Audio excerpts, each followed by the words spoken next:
Hi everyone, this is Jeff Murray, and in this video I want to continue our conversation of Beowulf. Specifically, I'll be looking in the Seamus Heaney translation of the book. If you remember last time, a little quick recap, last time we read about Hrothgar, and Hrothgar having great success in battle, and because he had great success in battle, he was able to build a great mead hall named Herod. He gave the mead hall its own name. That's where he dispensed his laws, and that's where people would gather. They would sing songs to God and drink and revel throughout the night and make a lot of noise. And it was just sort of the center of his Danish community. But there was a creature out on the moors that was said to be cursed as a member of Cain's clan that would come in and just devour the men as they were lying about drunk off of all their consumption of mead. News of this traveled far and wide. Our hero Beowulf got a hold of this, and he went across from southern Sweden into Denmark to offer his help. We heard him boast, to give some formal boasts, to say, talk about his awesome strength. And he actually got some pushback from a character named Unferth, and Unferth was quickly put in his place when Beowulf said, yeah, look, I didn't win that swimming competition, but I didn't win that swimming competition because I was busy killing 9 sea beasts. All right, so I think we've heard enough. All right, so anyway, that's kind of where we are in this, and I want to continue on. Because where we pick up here, is we're still in Herod, and we're still getting accustomed to Beowulf's presence there as people are eating and as he is boasting and sort of building ethos with them to say, I can take on this terrible creature. All right? So we're introduced to a character down here named Wealhtheow. And Wealhtheow is Hrothgar's wife. And a word here about women in this role. Women really don't play hardly any role in this at all. Even, I would say, women have less, I don't want to say importance, but there's really just fewer appearances by women in this than in any of the Greek tales. In the Greek tales, we have Andromache, Hector's wife, who is a very sympathetic and lovely character, Penelope and her steadfastness, Athena doing everything she can, and Odysseus can't make his travels home because he's captured by Calypso. All of these ways that women play a significant role, for better or worse, but they are definitely ushered into the storytelling of the old Greek tales. It's not necessarily the same here. This is a very male-focused story. So Wealhtheow comes in, and Beowulf addresses her and says, it says on page 43, that first break right there, he said, I had a fixed purpose when I put to sea. As I sat in the boat with my band of men, I meant to perform to the uttermost what your people wanted, or perish in the attempt, in the fiend's clutches. And I shall fulfill that purpose, prove myself with a proud deed, or meet my death here in the mead hall. So either success or death is what he promises the queen here. All right. It says then this formal boast by Beowulf the Geat pleased the lady well, and she went to sit by Hrothgar, regal and arrayed with gold. All right, so he speaks there and mentions, there's more to come. Says, the demon will show up again. On line 651 to 653 on page 45, it says Hrothgar wished Beowulf health and good luck, named him Hall Warden, and announced as follows: Never, since my hand could hold a shield, have I entrusted or given control of the Danes' hall to anyone but you. Ward and guard against it, for it is the greatest of houses. Be on your mettle now. Keep in mind your fame. Beware of the enemy. There's nothing you wish for that won't be yours if you win through alive. So this is a great honor for Beowulf. Beowulf is able to do this because he has gained that ethos from Hrothgar. And he says, I've never left this hall to anyone but you. So this is a significant thing, this handing off of his hall. Line 669 says, the Geat, that's Beowulf, placed complete trust in his strength of limb and the Lord's favor. He began to remove his iron breastmail, took off the helmet, and handed his attendant the patterned sword, a smith's masterpiece, ordering him to keep the equipment guarded. And before he bedded down, Beowulf, that prince of goodness, proudly asserted, when it comes to fighting, I count myself as dangerous any day as Grendel. So it won't be a cutting edge I'll wield to mow him down easily as I might. He has no idea the arts of war or shield or sword play, although he does possess a wild strength. No weapons, therefore, for either this night. Unarmed he shall face me if face me he dares.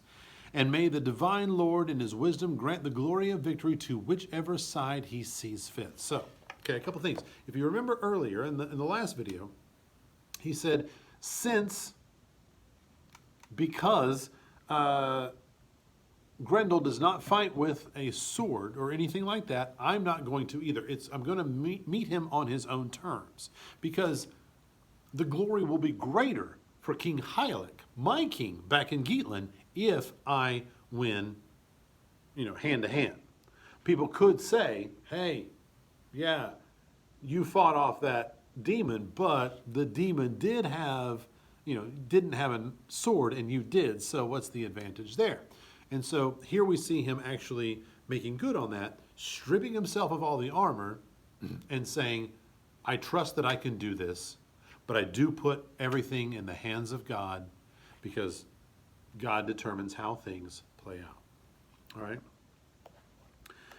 This is speaking on line 691 about all the people who joined in with Beowulf. He said none of them expected he would ever see his homeland again or get back to his native people and the people who reared him. And skipping about 3 lines after that, but the Lord was weaving a victory on his war loom for the weather geats. So we can see here that this is probably going to end up okay. Skipping a couple lines later, at the very end of that section, it says, the truth is clear. Almighty God rules over mankind and always has. All right, so it's interesting here. It's these little pieces like this where it seems like a section ends and there's this little tacked on of this little religious thing about God being able to handle anything at any time. And that's why a lot of people believe that there were monks who transcribed this story or wrote this story down to begin with and infused these little religious views into a story that maybe didn't otherwise have it.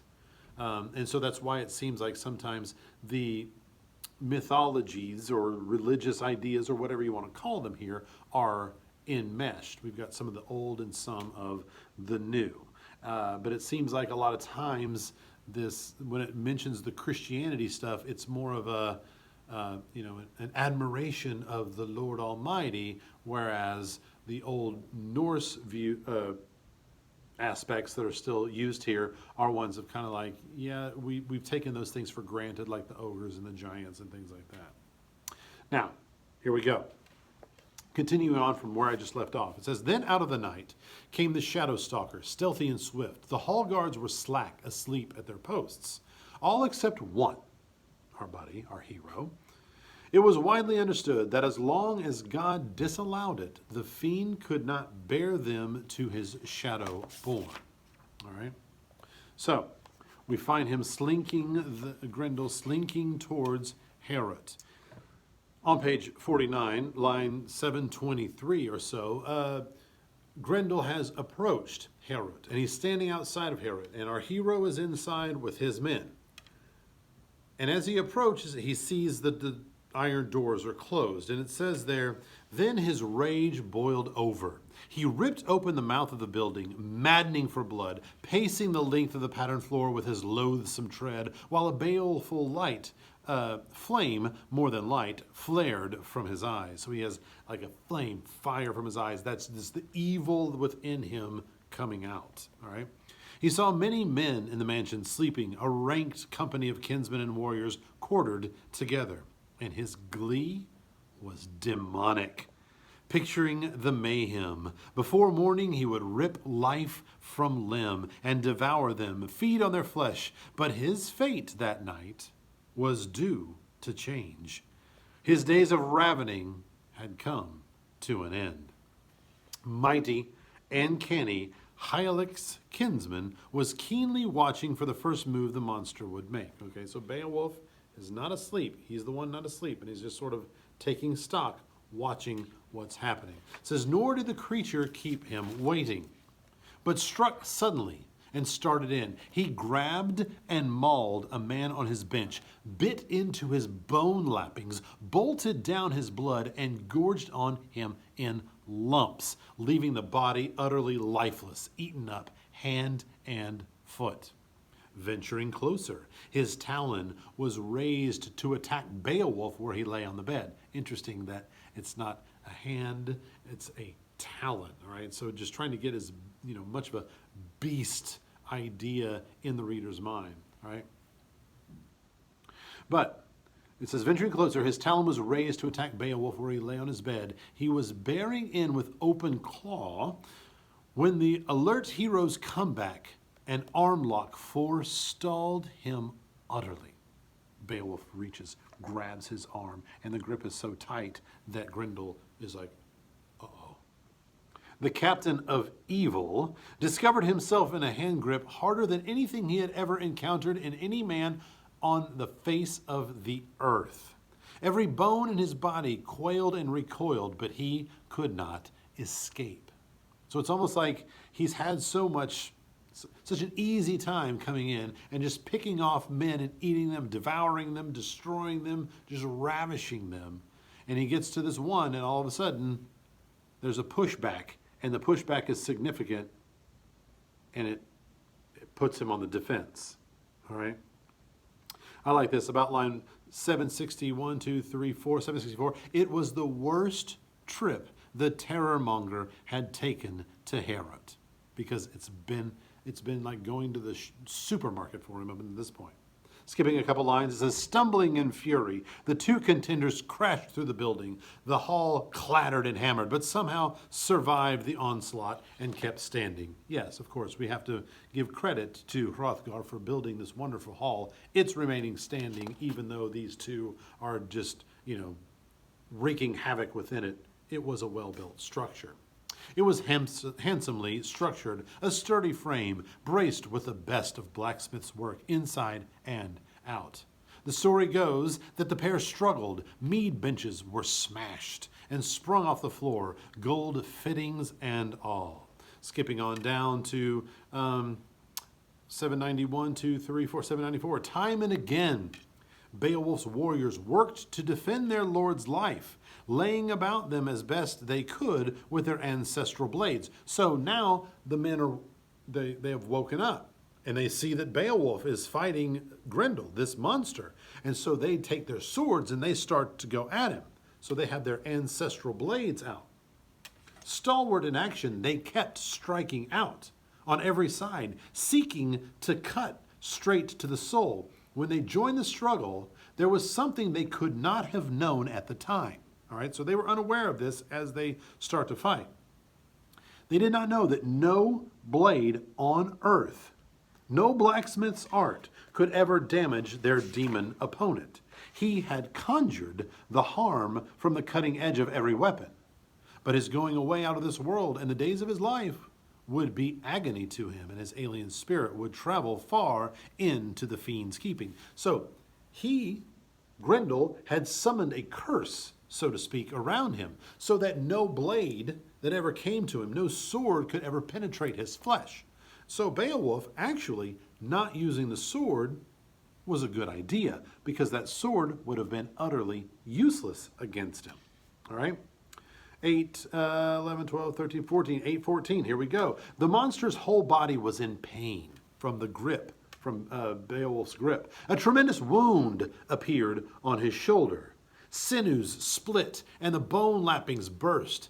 Beowulf was granted the glory of winning. Grendel was driven under the Finbakes, fatally hurt, to his desolate lair. His days were numbered. The end of his life was coming over him. He knew it for certain, and one bloody clash had fulfilled the dearest wishes of the Danes.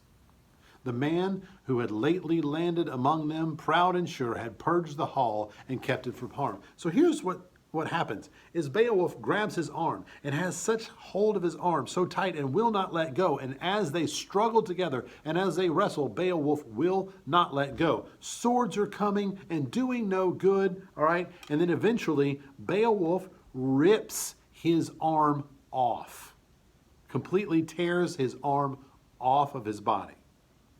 All right, and Grendel then flees, going back to his lair with this gigantic open gaping wound. Of course, no medical attention. All right, it is there that he will essentially bleed to death.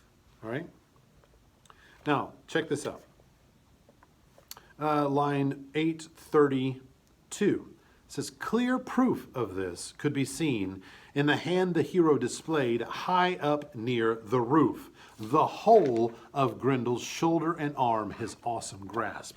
And so it's almost as though Beowulf took this arm and set it up into the rafters, up by the ceiling, as if this is a trophy, a warning to anyone else who should dare to come to Heorot. Now, if you look up there, there is Grendel's arm. I ripped it off. Don't mess with this place. So continuing on to line 840, it says, his fatal departure was regretted by no one. No one regretted the fact that Grendel was never going to come back, of course, okay? It says, the ignominious marks of his flight where he'd skulked away, exhausted in spirit and beaten in battle, bloodying the path, hauling his doom to the demon's mere. The bloodshot water wallowed and surged. There were loathsome upthrows of overturnings of waves and gore and wound slurry. With his death upon him, he dived deep into his marsh den, drowned out his life, and his heathen soul, hell, claimed him there. All right, so what this tells us is that he dove back under the marshes, and the wound, his arm being torn off was bleeding so profusely, it was like the blood and the gore was just churning up the waters. Right? That's how impressive this wound was. I mean, he's a giant. Rip off a giant's arm, and then there you have it. I don't know if I want to say he's a giant, but I mean, he's giant in stature. You rip off the arm, the wound is even bigger. He goes underwater, and boom, it's just, he's unable to stop the flow of blood, and there's that, okay? So what we see after that, after the section of, beginning of 852, is the men, it shows them, riding their horses, sort of in jubilation that this has happened, okay? We see that a, singer, a performer, a minstrel, if you will sing a song. And it says on page 59 in the little notes over there, this is a tale of Sigmund, the dragon slayer, which is appropriate for Beowulf, who has defeated Grendel. And I want you to remember, okay, we're not going to get into this song necessarily. It's sort of an entertainment and homage to what Beowulf has just accomplished, all right, in their celebration of finally ridding themselves of this thing, this beast, this creature that has been haunting them for 12 years, all right? But I want you to pay attention to that this is about Sigmund defending a dragon, all right? Put that in the back of your brains there. The song ends on page 61, and then it mentions Hrothgar, and it says, goodness in person. He was referred to as goodness in person. So we have no reason to believe that what Hrothgar as a leader has anything negative. Okay, he was, said to be, or implied that his throne was kept safe by the Almighty. That's why Grendel would not approach it. That was in the video before this. All right, and that Grendel is seeking him out as a flip side, an opposite. Grendel being absolute evil, Hrothgar being, as it says here, goodness in person. So what he says, Hrothgar says at the top of page 63, about the third line from the top, says, first and foremost, let Almighty Father be thanked for his sight. I suffered a long harrowing by Grendel, but the heavenly shepherd can work his wonders always and everywhere. Again, that Christian influence there. He goes on now about line 940, 1, 2, 3, 4, 5, about 945. He says, so now, Beowulf, I adopt you in my heart as a dear son. Nourish and maintain this new connection, you noblest of men. There'll be nothing you'll want for, no worldly goods that won't be yours. I've often honored smaller achievements, recognized warriors not nearly as worthy, lavish rewards on the less deserving. But you have made yourself immortal by your glorious action. May the God of ages continue to keep and requite you well. All right, so it's not only that Beowulf will receive rewards, and he will receive the renown, and he will receive, the reputation of being the one who could take down Grendel, but it's going so much so that, or so well for him, that Hrothgar is going to invite him and adopt him into his own family, essentially as an honorary son. All right? So now to be adopted into someone who was referred to as goodness in person, that's really making a statement about how we should view Beowulf and how we should see him as now being ushered into this family that is considered to be the essence of goodness. All right. On page 65, Beowulf is going to speak, and he's going to speak to Hrothgar after this, offer of becoming ushered, one of Hrothgar's adopted sons, and he's going to mention that, I wish you could have seen what all happened, because if you remember, Hrothgar was not there. He was not witness to any of this. He and Wealhtheow had gone off to bed and left Beowulf and his men there in the hall. All right? So he says on line 960 on page 65, it says, if you could have seen the monster himself, where he lay beaten, I would have been better pleased. My plan was to pounce, to pin him down in a tight grip and grapple him to death, have him panting for life, powerless, and clasped in my bare hands, his body in thrall. But I couldn't stop him from slipping my hold. The Lord allowed it. My lock on him wasn't strong enough. He struggled fiercely and broke and ran. Skipping a few lines down. He has done his worst, but the wound will end him.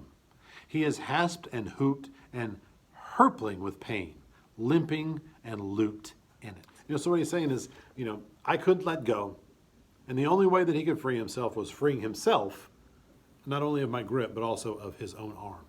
And the wound is so significant that he doesn't stand a chance. He was so obviously in pain and obviously wounded that there's no hope for him. All right? I think this is interesting. Line 979, it goes on, it says, there was less tampering and big talk then from Unferth, the boaster, less of his blather as the hall thanes eyed the awful proof of the hero's prowess, the splayed hand up under the eaves. Unferth was the one that gave him the hard time when he first showed up there about that swimming competition with Brecca that he lost, but he reminded him, as I mentioned earlier, yeah, I lost because I was busy killing 9 sea beasts.